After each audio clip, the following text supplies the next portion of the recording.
आज हम बात करेंगे नगलगिरी हाथी और गौतम बुद्ध की।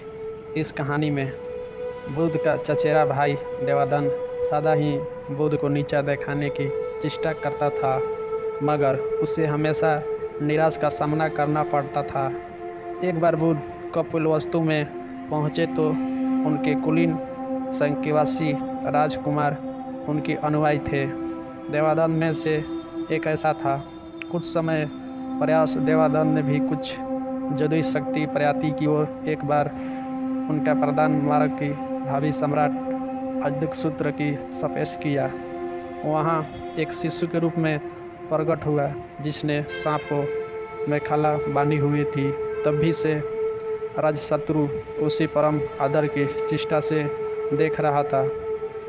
कुछ दिन के बाद देवानंद मगध से लौटा। जब संघर्ष में वापसी आए तो उसने स्वयं बुद्ध से शिष्टा घोषणा किया और संघ को नीतु करना चाहा। भिक्षु को बुद्ध से विमल करने के लिए उसने यह कहा कि बुद्ध तो बूढ़ा हो चुके थे और वो सठिया गए हैं, किंतु भिक्षु ने जब उसकी कोई बात नहीं सुनी तो वह बुद्ध और संघर्ष दोनों से दोषी करने लगा। किनार होकर वह फिर वापसी मगध पहुंचा और अजातशत्रु के महाराज बिंदुसार का वध करने के लिए प्रेरित किया, क्योंकि बिंदुसार बुद्ध और बुद्धों की परिचय प्रदान करते थे। प्रारंभिक दौर में बिंदुसार को मारने के लिए उसकी योजना सफल नहीं हुई।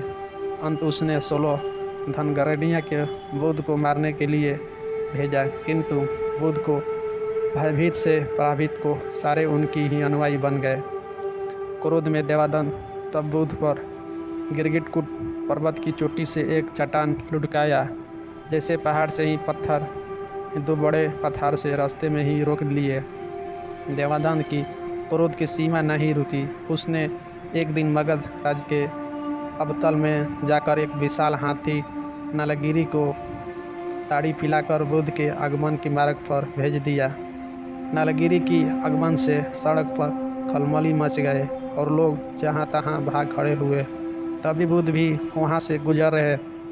ठीक उसी समय एक घबराई महिला अपने बच्चों को हाथी के सामने ही छोड़ भाग खड़ी हुई थी। जैसे ही नलगिरी की बच्चों को कुचलने के लिए अपने पैर बढ़ाया, ठीक उसी तरह बुद्ध उसकी ठीक सामने जा खड़े हुए। उसने हाथी को सिर को थपथपाए।